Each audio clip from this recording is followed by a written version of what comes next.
Bismillahirrahmanirrahim. Assalamualaikum warahmatullahi wabarakatuh.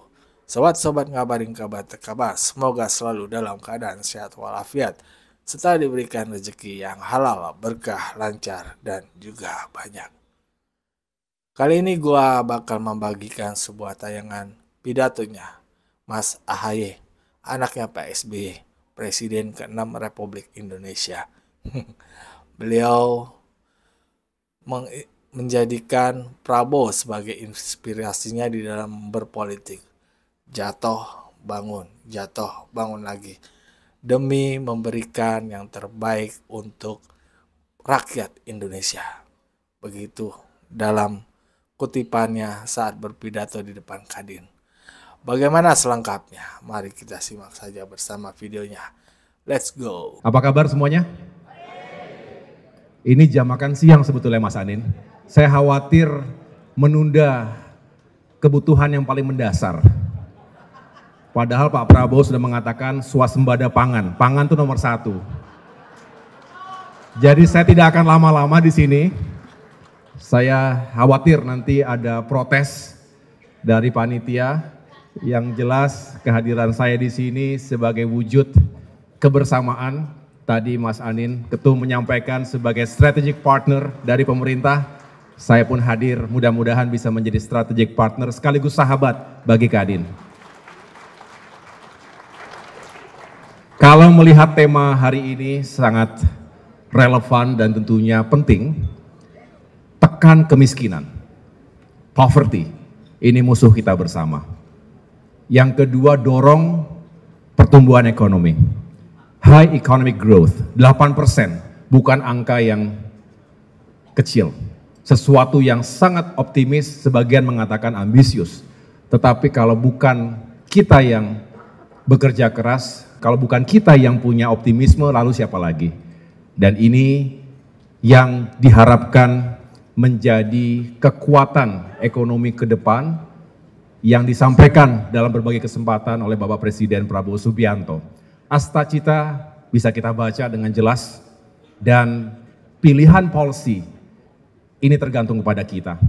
Pemerintah tidak bisa sendirian, sehingga melibatkan berbagai stakeholders, berbagai elemen bangsa, termasuk tentunya partisipasi masyarakat, industri, termasuk UMKM. Ini penting, karena jangan sampai kita seolah punya tujuan yang sama, tapi caranya terlalu jauh. Nah, disinilah kita butuh sinergi dan kolaborasi di antara pemerintah dan Kadin. Bapak Ibu yang saya cintai dan banggakan, Kementerian Koordinator di bidang infrastruktur dan pembangunan kewilayahan ini sesuatu yang baru. Jadi, izinkan saya juga membutuhkan waktu, minggu-minggu, bulan-bulan pertama sejak dilantik oleh Bapak Presiden untuk benar-benar menguasai permasalahan. Yang pertama tentu menguasai permasalahan.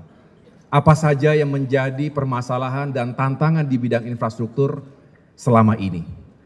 Tentu banyak capaian, banyak progres, dan kita mengucapkan terima kasih dan apresiasi kepada pemerintahan sebelumnya, Presiden Joko Widodo, menteri-menteri yang secara khusus menangani infrastruktur. Tentu ada ruang untuk disempurnakan. Ada ruang bagi kita untuk melakukan perbaikan. Oleh karena itu, disinilah kita harus jujur dan terbuka, memetakan apa saja yang menjadi permasalahan dan tantangan selama ini agar ke depan lebih baik. Tentu tidak mungkin Pak Prabowo menghadirkan Kemenko ini tanpa urgensi. Beliau berharap ke depan segala sesuatunya lebih terintegrasi, lebih well planned, dan bisa dieksekusi juga secara efektif, tepat sasaran, dan yang paling penting, berkali-kali belum menggarisbawahi efisien. Jangan sampai terjadi kebocoran, baik yang disengaja maupun tidak disengaja.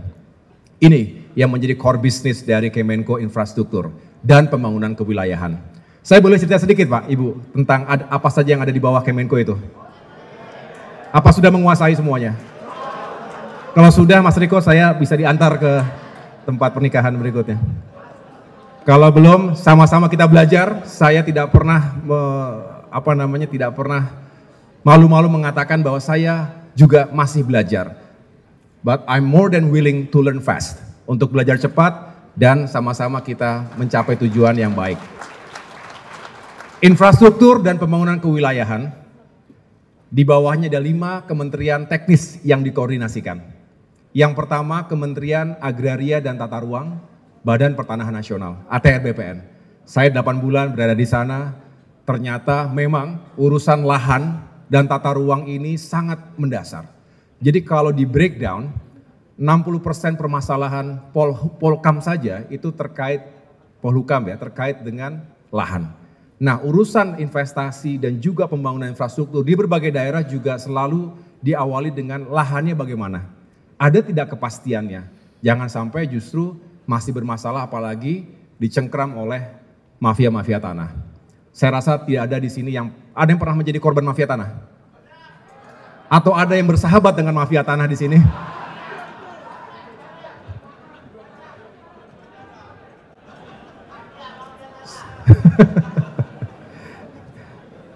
Jadi, oleh karena itu kita wajib menata bagaimana tata ruang, spatial planning ini benar-benar semakin baik ke depan. Jadi semangat saya tentunya bersama dengan Menteri Nusron Wahid adalah single map policy, one map policy atau single spatial planning policy ini harus benar-benar terwujud dan diimplementasikan dengan baik pusat hingga daerah. Kita perlu peta-peta skala besar, rencana tata ruang wilayah, rencana detail tata ruang, agar pengurusan nanti izin untuk lokasi berusaha, industri dan lain sebagainya bisa cepat dan kredibel. Tidak boleh ada masalah dengan lahan. Clean and clear, ini juga harus kita pastikan. Jangan sampai cepat, setelah itu masalahnya kemudian hari. Saya rasa tidak ada yang ingin sukses tapi kemudian masalah di kemudian hari. Setuju? Ya. Yang kedua adalah Kementerian PU, Pekerjaan Umum. Saya rasa bukan sesuatu yang asing bagi teman-teman Kadin. Yang membedakan adalah kali ini dipisah antara PU dengan PR. Pekerjaan Umum sendiri, kemudian ada kementerian baru namanya sekarang Perumahan dan Kawasan Permukiman. Tentu berbicara pekerjaan umum, kita berbicara infrastruktur dasar, jalan tol, jalan raya, bukan hanya nasional tapi provinsi sampai dengan jalan-jalan impres daerah.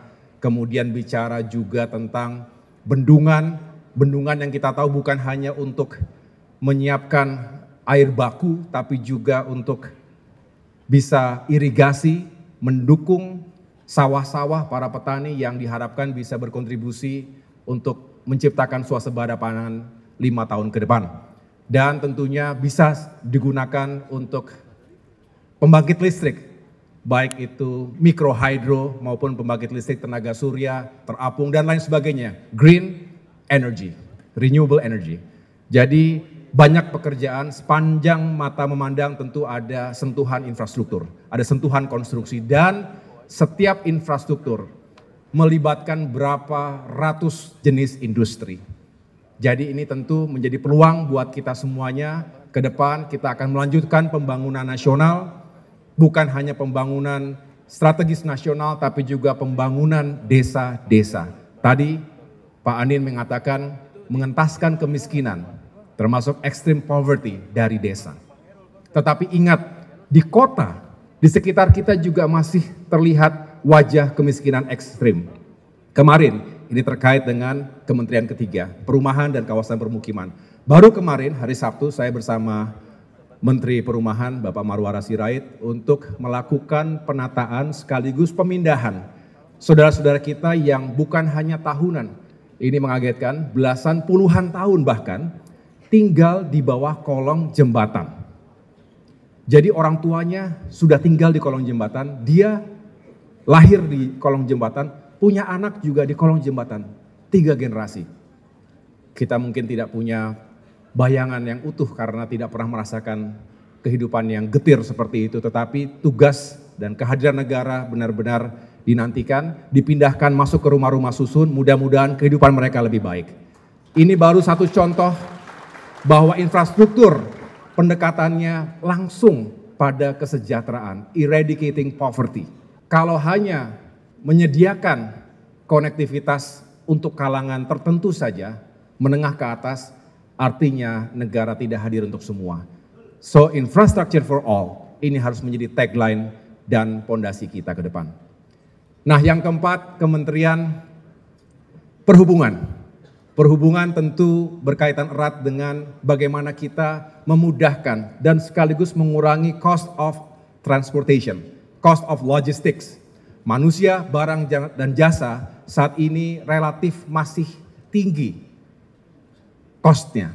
Kita ingin menurunkan 15% PDB menjadi 8% PDB. Kita ingin agar Aceh hingga Papua benar-benar terkoneksi dengan baik, darat, laut, maupun udara. Disinilah saya bersama dengan jajaran Kementerian Perhubungan berusaha untuk menjadi bagian itu. Termasuk bukan hanya secara infrastruktur, tetapi juga yang sangat diharapkan oleh masyarakat adalah misalnya harga tiket yang lebih murah, harga tiket yang lebih terjangkau. That is why selama 2 minggu terakhir ini kami bekerja dalam diam, tapi berupaya untuk mengurangi sedikit paling tidak dari struktur pembiayaan tiket pesawat selama Nataru, Natal dan Tahun Baru. Jadi kalau ada Bapak Ibu yang bisa menceritakan ini kepada yang lainnya, mudah-mudahan dengan dukungan semua pihak kita berharap bisa mengurangi harga tiket untuk masyarakat, terutama di saat-saat liburan, high season, Nataru, Idul Fitri, dan lain sebagainya. Dan yang kelima adalah Kementerian Transmigrasi.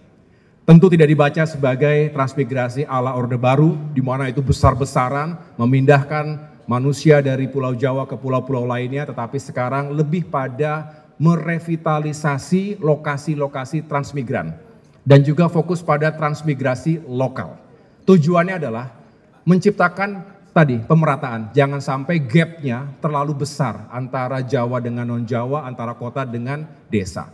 Disinilah kita berharap juga bisa ada dukungan dari teman-teman Kadin untuk menciptakan lokasi-lokasi pertumbuhan ekonomi baru termasuk di lokasi-lokasi transmigrasi. Ini yang mudah-mudahan bisa kami koordinasikan dengan baik ke depan. Itu ilustrasi tentang Kemenko Infrastruktur dan Pembangunan Kewilayahan. Saya dengan senang hati ingin terus berdiskusi karena Kadin memiliki rekam jejak, memiliki nilai yang luar biasa untuk pembangunan ekonomi selama ini, lengkap di 38 provinsi, 514 kabupaten kota. Ada yang ikut pilkada nggak kemarin Kadin? Kalau yang senyumnya lebar berarti menang, yang kurang, oke. Oh, sorry Pak Ilham Habibie, ini senior kita. Saya juga pernah kalah. Jadi enaknya orang kalau pernah kalah ngomongnya begini. Ya. Kalau nggak pernah kalah, sangkanya sombong. Kalau pernah kalah, oh ya pernah kalah dia. Pernah dibully juga, pernah dibully juga. Ini teman-teman yang sama-sama pernah dibully dari sini semua nih saya rasa nih. Alhamdulillah 7 tahun, 8 tahun yang lalu hancur. Sekarang hidupnya lebih baik paling tidak begitu.